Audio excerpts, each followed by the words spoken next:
Sobat Maestro, sesaat lagi Anda akan mendengarkan program Blog Airtime bersama komunitas Maria Teresa. Selamat mendengarkan. Shalom Sobat Maestro, selamat berjumpa kembali dengan saya Mikaela Mimi dalam program acara Komunitas Maria Teresa. Sebelum saya menyampaikan renungan firman Tuhan hari ini, marilah kita terlebih dahulu berdoa. Dalam nama Bapa dan Putra dan Roh Kudus. Amin. Tuhan Yesus yang baik, berkenanlah mengutus Roh Kudus-Mu untuk menghidupkan pewartaan ini, agar mereka yang mendengarkan dan saya yang menyampaikan memperoleh pencerahan hati dan pikiran, penuh sukacita dan damai-Mu, demi kemuliaan nama-Mu dan keselamatan banyak orang. Amin. Dalam nama Bapa dan Putra dan Roh Kudus. Amin. Sobat Maestro yang terkasih dalam Tuhan Yesus Kristus, tema renungan hari ini berjudul Kasih Sejati. Apakah itu kasih sejati? Bagaimana Tuhan Yesus mengajarkan dan memberikan teladannya tentang kasih sejati? Apa dua hal utama yang Tuhan ajarkan mengenai hal ini? Dan bagaimana caranya kita bisa memberikan kasih sejati kepada sesama seperti yang Tuhan kehendaki? Sebelum kita lanjut, mari kita baca firman Tuhan berikut ini yang diambil dari Yohanes 15 ayat 13. Tidak ada kasih yang lebih besar daripada kasih seorang yang memberikan nyawanya untuk sahabat-sahabatnya. Demikianlah Injil Tuhan, terpujilah Kristus.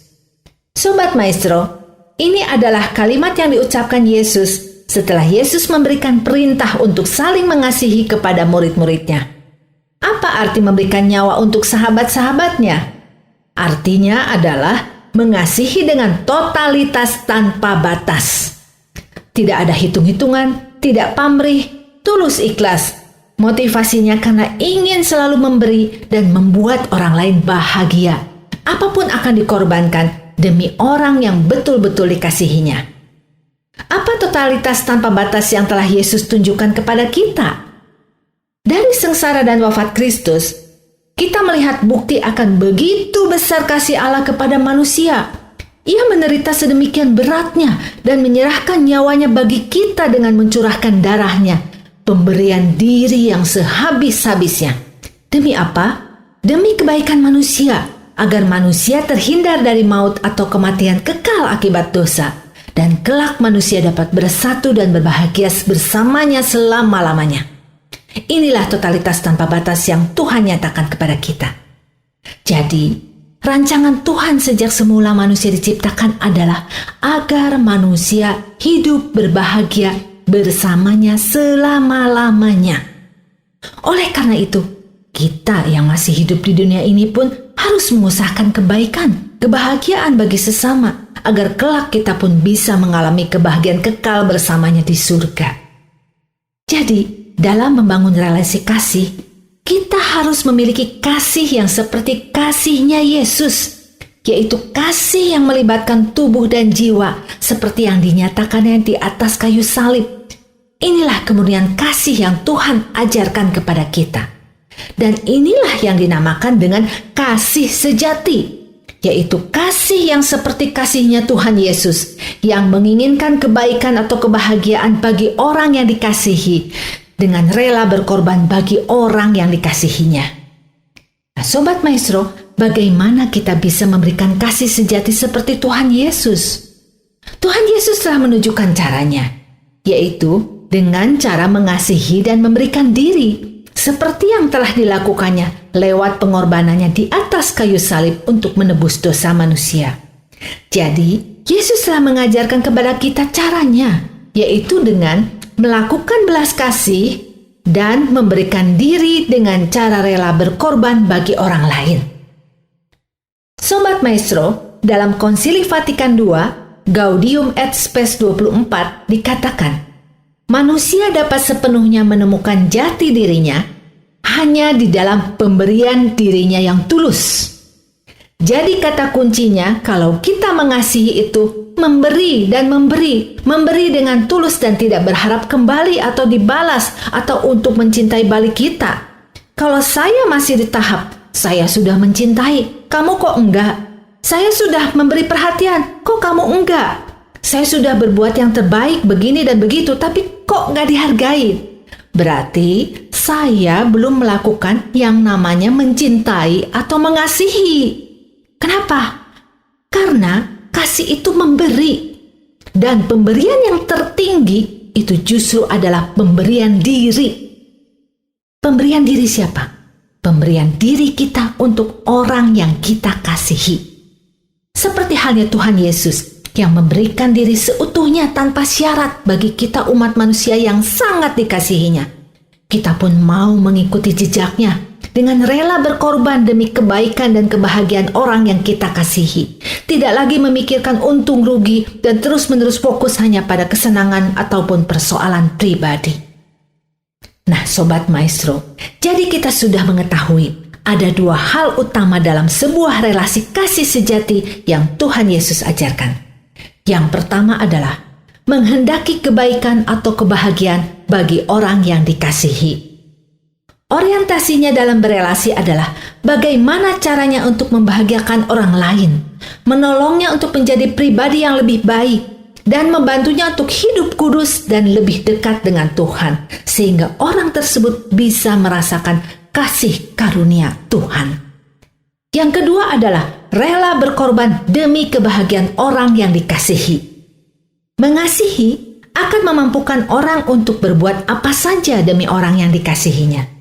Ada suatu kerelaan untuk berkorban, tidak hitung-hitungan untung rugi seperti bisnis. Kalau saya berbuat itu, apa manfaat atau keuntungan buat saya? Tulus hati, tidak pamrih, mau berkorban bukan karena ada maksud tujuan tertentu. Berharap suatu saat orang tersebut akan membalas kebaikan kita. Tidak seperti itu. Dan kasih itu tidak bersyarat. Kalau kamu baik sama saya baik sama kamu. Kalau ada imbalan atau hadiah, baru saya mau melakukannya. Tidak seperti itu. Atau sekedar untuk menarik perhatian orang lain, pencitraan, atau mau berkorban hanya kepada orang yang berbuat baik kepada kita. Nah, Sobat Maestro, lalu bagaimana caranya agar kita bisa memberikan kasih yang sejati? Yang pertama, memiliki kerendahan hati. Dalam Filipi 2 ayat 8 dikatakan, dan dalam keadaan sebagai manusia, ia telah merendahkan dirinya dan taat sampai mati, bahkan sampai mati di kayu salib. Sobat Maestro, di atas kayu salib, Yesus telah melakukan kenosis atau pengosongan diri. Ia tidak mempertahankan ketidakterbatasannya sebagai Allah yang tidak mungkin menderita dan mati. Tetapi ia mau merendahkan dirinya, rela mengambil rupa manusia agar dapat menderita dan wafat. Untuk apa? Untuk menebus dosa manusia, agar manusia tidak mengalami maut atau kematian kekal.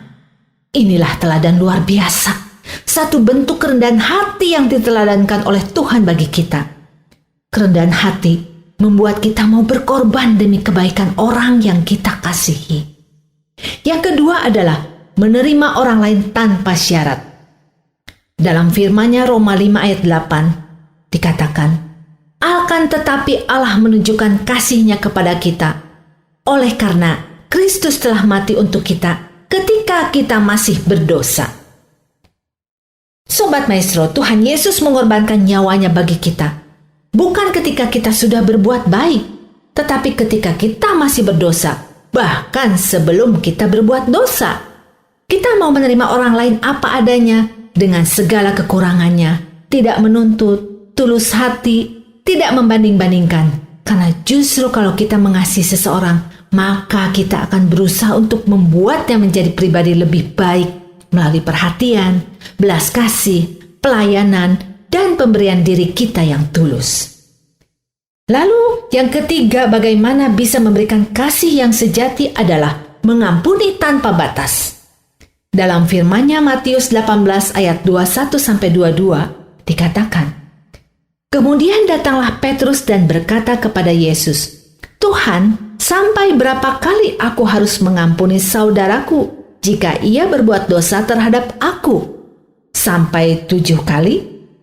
Yesus berkata kepadanya, bukan, aku berkata kepadamu, bukan sampai 7 kali, melainkan sampai 70 kali 7 kali. Sobat Maestro, Dalam berelasi, pasti akan terjadi pasang surut, gesekan, atau mungkin juga benturan. Karena manusia cenderung memiliki rasa cinta diri, memiliki kedagingan, dan juga kecenderungan berbuat dosa. Apa arti mengampuni sampai 70 kali 7 kali? Angka 7 bagi orang Yahudi adalah angka yang sempurna. 70 kali 7 kali artinya mengampuni tanpa batas, tanpa syarat, memberi ruang untuk bersalah, memberi kata-kata yang membangun, untuk belajar dari kesalahan, dan memberi kesempatan untuk berubah, memperbaiki diri, bertumbuh dalam iman, harapan, dan kasih. Sehingga lewat pengorbanan kita, dia menjadi pribadi yang lebih baik. Mengampuni termasuk juga mengampuni orang yang menyakiti, membenci, atau musuh kita.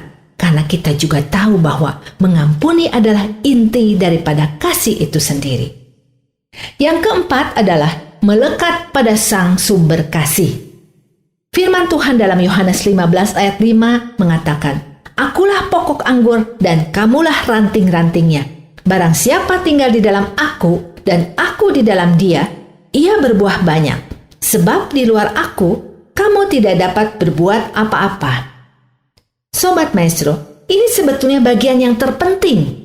Karena kita tidak bisa melakukan yang nomor 1, 2, dan 3 tadi, memiliki kerendahan hati, menerima orang lain tanpa syarat, mengampuni tanpa batas, kalau kita tidak punya cinta Allah. Kita harus melekat pada Sang Sumber Kasih itu, supaya kekuatan cinta Tuhanlah yang mengalahkan segalanya dan memampukan kita untuk melakukan kasih, kebaikan, pengorbanan, pemberian diri, atau pengampunan di luar batas kemampuan manusia. Nah, Sobat Maestro yang terkasih, hari ini kita sudah belajar beberapa hal mengenai kasih sejati. Jadi kasih sejati adalah kasih yang seperti kasihnya Tuhan Yesus, yang menginginkan kebaikan atau kebahagiaan bagi orang yang dikasihi dan rela berkorban bagi orang yang dikasihi. Tuhan Yesus telah menunjukkan caranya bagaimana memberikan kasih sejati itu, yaitu dengan cara mengasihi dan memberikan diri dengan totalitas tanpa batas. Tujuannya adalah agar kita manusia hidup berbahagia bersamanya selama-lamanya, seperti rancangannya yang semula. 2 hal utama dalam relasi kasih sejati adalah menghendaki kebaikan atau kebahagiaan bagi orang yang dikasihi dan rela berkorban demi kebaikan atau kebahagiaan orang yang kita kasihi. Dan ada 4 cara supaya kita bisa memberikan kasih yang sejati, yaitu yang pertama memberikan kerendahan hati, menerima tanpa syarat, mengampuni tanpa batas, dan melekat pada Sang Sumber Kasih. Amin. Marilah kita berdoa. Tuhan Yesus yang baik, terima kasih atas kehadiran Roh Kudus-Mu yang mencerahkan hati dan pikiran kami semua, para pendengar komunitas Maria Teresa, dan saya sendiri. Bimbinglah kami untuk dapat mengikuti teladan-Mu dalam berelasi dengan sesama kami, untuk memberikan kasih sejati seperti yang Tuhan Yesus ajarkan, agar kelak kami pun memperoleh kebahagiaan kekal bersama-Mu di surga. Doa ini kami panjatkan dengan pengantaran Yesus Kristus Putra-Mu Tuhan kami, yang hidup dan berkuasa bersama Engkau dalam persekutuan Roh Kudus, kini dan sepanjang segala masa. Amin. Dalam nama Bapa dan Putra dan Roh Kudus. Amin. Sobat Maestro pendengar komunitas Maria Teresa, terima kasih atas perhatian Anda. Apabila ada kritik, saran, dan masukan, atau Anda berkenan berpartisipasi dalam pelayanan komunitas Maria Teresa, silakan menghubungi nomor 0812 2459 0914. Terima kasih, Tuhan Yesus memberkati. Anda baru saja mendengarkan program Blog Airtime bersama komunitas Maria Teresa. Terima kasih atas kebersamaan Anda. Tuhan Yesus memberkati.